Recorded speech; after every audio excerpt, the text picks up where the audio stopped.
Mesin rusak gara-gara arus sana pas. Iikren, udah ya Allah. Syederalun, sejumlah warga menggelar aksi demonstrasi di depan kantor PT Perusahaan Listrik Negara atau PLN Unit Induk Distribusi atau UID Aceh pada Rabu 1 Oktober 2025. Dalam aksi tersebut, massa membawa beberapa obor dari botol kaca yang diisi bahan bakar sebagai bentuk simbolis bahwa Aceh masih gelap atau kelistrikan terganggu. Selain itu, mereka juga membawa sebungkus plastik berisi pakaian. Hal itu memberikan arti bahwa masyarakat tidak bisa beraktivitas, salah satunya seperti mencuci baju karena listrik padam.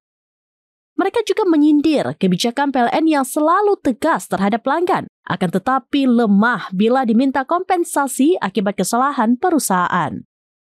Dari Banda Aceh, Henry, serambinews.com.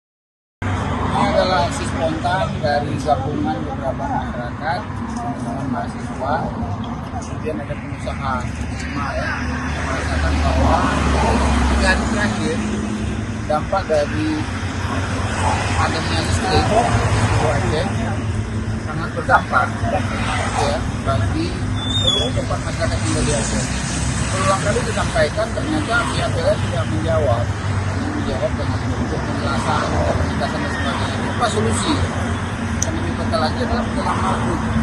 Nanti kalau periksa untuk sampai dengan saat ini keluhan dari berbagai kebutuhan masyarakat belum solusi.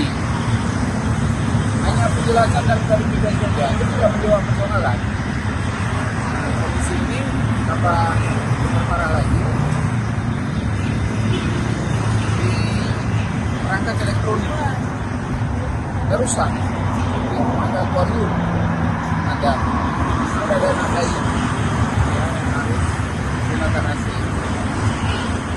Teman-teman menyuarakan ini sampai turun jalan dan bentuk aksi keprihatinan dari koalisi masyarakat sipil Aceh minta PLN tidak berhenti.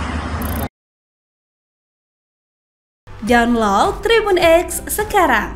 Menghadirkan lokal menjadi Indonesia.